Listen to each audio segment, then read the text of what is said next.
आपके तमाम चैनलों को अभिनंदन करता हूं। आप लोग जो बेबाकी से सारी छोटी सी बड़ी समस्याओं को उभार करके जनता को जो परोसते हैं, दशा दिशा देते हैं, इसके लिए आप सब धन्यवाद के पात्र हैं। हमारे कमांडर अशोक रावत का नेतृत्व में जो EPS 95 और EPFO जो हमारा ये हुआ, ये हमारे फाइनेंस मिनिस्ट्री और लेबर मिनिस्ट्री दोनों जगह इस पे बहस और मीटिंग से बहुत हुई। हमारे अशोक रावत जी कमांडर साहब ने प्रधानमंत्री से भी एक बार नहीं 2 बार मिले। कई साल से ये धरना प्रदर्शन आंदोलन चल रहा है और ये मांग बहुत ही जेन्युइन मांग है कि भाई हमारा पैसा, हमने पैसा कमा करके हमने पैसा जमा किया, उसका पेंशन हम आपसे कोई भीख नहीं मांग रहे, हमारा हक है। और हमारे ये बुजुर्ग लोग जो बुजुर्ग हो गए, बुढ़े हो गए, रिटायर हो गए हैं, जिनको घरों में उनकी बेटा और बहुएं उनको चाय नहीं देती और उनको जाके कॉफ़ी होम में बैठना होता है या कहीं और बैठते हैं, और नहीं तो उनको वृद्धा आश्रम जाना पड़ता है। ऐसी सूरत में जहां सरकार को हमारे जो बुजुर्गों का सम्मान और मान करना चाहिए, उनके हक अधिकार जो उनके पैसे हैं, उनके पेंशन है, उसको दे देना चाहिए, लेकिन सरकार मीटिंग पे मीटिंग कर रही है, प्रपोजल पे प्रपोजल ले रही है, आश्वासन पे आश्वासन दे रही है। तो ये जुमलाबाजी कब तक चलेगा? और यही वजह है कि कुछ लोग कहते हैं कि चुनाव आ गया है, मांग क्यों कर रहे हो? तो मुझे बताइए कि चुनाव में आप वोट लेकर के फिर सत्ता में आ जाओगे, फिर मुझे कहोगे हम देख लेंगे, फिर 5 साल, तो क्या हम ऐसे मांगते मांगते हम जो है कब्र या कब्रिस्तान या जो है हम शमशान घाट में पहुंच जाए? आप यही नीति लेके चल रहे हैं। तो देश को, संता को, जो हमारे सेवक हैं, जो चौकीदार हैं, जो हमारे ये सारे संरचना और सारे जो सिस्टम को देखभाल करते हैं, और ख़ास करके उसमें फाइनेंस मिनिस्ट्री है, लेबर मिनिस्ट्री है, नीति आयोग है, ये सारे व्यवस्था जो कमिश्नरेट जो उनका बना हुआ है, उन तमाम लोगों को सोचते हुए हम चाहते हैं कि EPS 95 की जो मांग है और जो हमारा EPFO और बाकी और भी पेंशनधारी हैं जो ठेकेदारी में हैं, इन तमाम लोग जो मेहनत का, उनके खून पसीने का कमाई है, उनको मिलना चाहिए। और उस आंदोलन के साथ, उस मांग के साथ डॉक्टर दुआ जो all India human rights association मानवीय मूल्यों के लिए काम करता है, मानवीय लोगों का कि हम सबको बिना जात पात देखे और सबका हक मिले, और यही आज किसान, यही और बाकी लोग मांग कर रहे हैं, तो उसमें ये सरकार उदासीन होकर के कहीं ना कहीं भटक जाती है और कहीं ना कहीं वो कॉरपोरेट को साथ देती है और हमारी जनता के साथ आंसू पोंछने के लिए भी खड़ा नहीं होती है। तो हमें बहुत ही सेमफुल। और आप अपने घर में बैठ के EPS 95 की बात कर रहे हो, कभी उनसे जाके उनका दुख दर्द भी तो लो। उनसे जर्नलिस्ट महोदय, मैं धरने पे कई बार इनको साथ दिया, कमांडर अशोक रावत को साथ दिया, और हम उनके साथ हैं। हम लोग जो है कलम और कागज के सिपाही हैं। हम लड़ना नहीं चाहते, हिंसा नहीं करना चाहते, हम अहिंसा के पुजारी हैं, और हम चाहते हैं कि सरकार हमारी बात को सुने और हमारे बुजुर्गों का जो सम्मान की बात करता है, उस सम्मान का मान रखते हुए दुआ का दुआ ले और उनके हक को पूरा करें। 4 दिनों से जो अशोक रावत जी कभी श्रम मंत्रालय तो कभी कमिश्नर के पास जाते हैं कि आपकी प्रपोजल क्या है। तो मैं ये सवाल पूछना चाहता हूँ कि 10 सालों से श्रम मंत्रालय को नहीं पता है क्या कि इनकी प्रपोजल क्या, इनकी मांग क्या है? कहीं भटकाने की कोशिश तो नहीं की जा रही है? देखिए, सरकार टाल मटोल की नीति पे चलती है। वो चाहती है कि ज़्यादा से ज़्यादा डिले हो और इन्हीं के पैसे को ये चुनाव में और बाकी जगहों में खर्च कर देते हैं। 56 भोग खाने में सरकार लगी रहती है। मीटिंग ईटिंग सीटिंग, इनका एक ही एजेंडा होता है कि मीटिंग करो, ईटिंग करो और सेटिंग करो।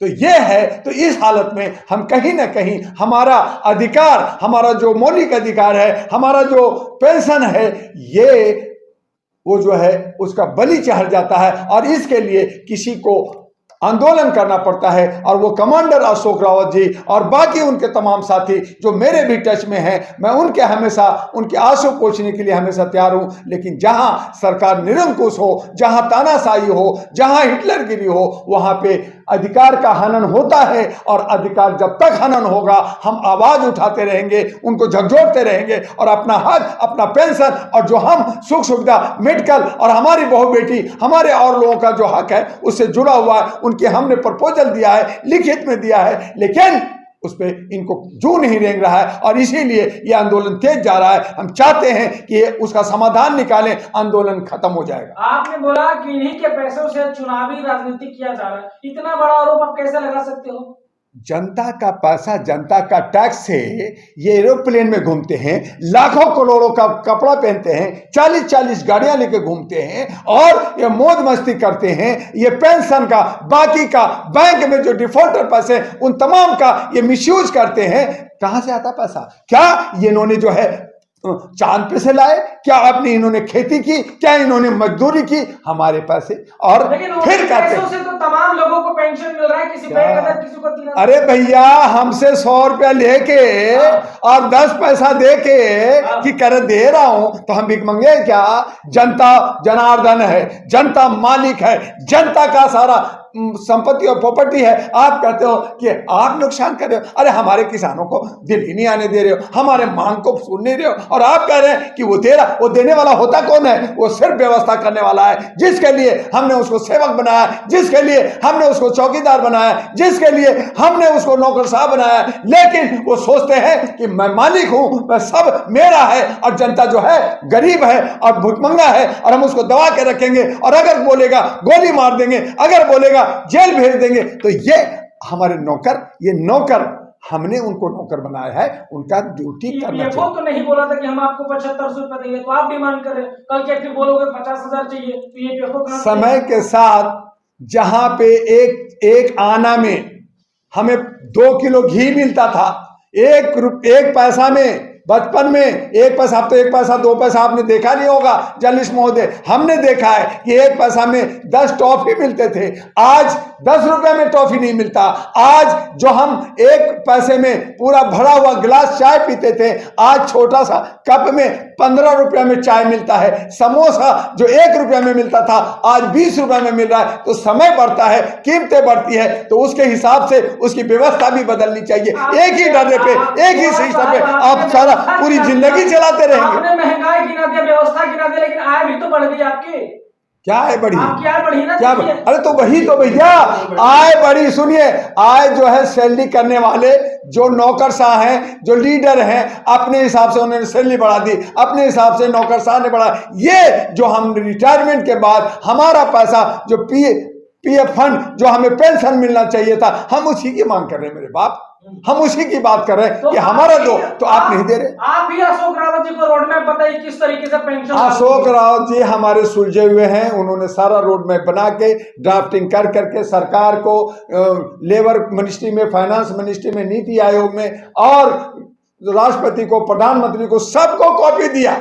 दे रहे हैं, बात हो रही है, कर देंगे, सोच रहे हैं, बात हो रही, मीटिंग हो रही है, मीटिंग हो रही, मीटिंग हो रही। अरे कब तुम उसे इंप्लीमेंट करोगे? कब मेरे हक को मानोगे? कब उस पर कानून बनाओगे? अपनी मर्जी से कानून बना देते हो, अपनी मर्जी से विधेयक पास कर देते हो। लेकिन जो हम चाहिए, जो हमें चाहिए, जो हमारे रोटी कपड़ा मकान से जरूरत है, जो बेरोजगारी से, सुरक्षा और शिक्षा से, इन तमाम चीजों से जुड़ा हुआ है, जो आज हमारे जो 60, 80, 85 साल के बुजुर्ग आदमी जिनको एक सहारा चाहिए, उस सहारा जो अपना पैसा मांग रहा है वो नहीं दे रहे हो, तो जवान को क्या दोगे? यही तो हम देख रहे हैं कि सरकार सिर्फ कुर्सी सत्ता खेल रही है और अपना मलाई खाने में लगी है। जनता जाए भाड़ में, इसलिए वो कह रहे हैं सत्ता में आएंगे बार-बार। जनता को प्यार कर रही है, जनता को प्यार कर रही है या उसको बर्बाद कर रही है? जनता को अशिक्षित कर रही है, जनता को बेरोजगार कर रही है, ताकि गुलाम बना करके रखे और इलेक्शन के वक्त में उनको लालच और प्रलोभन दे करके।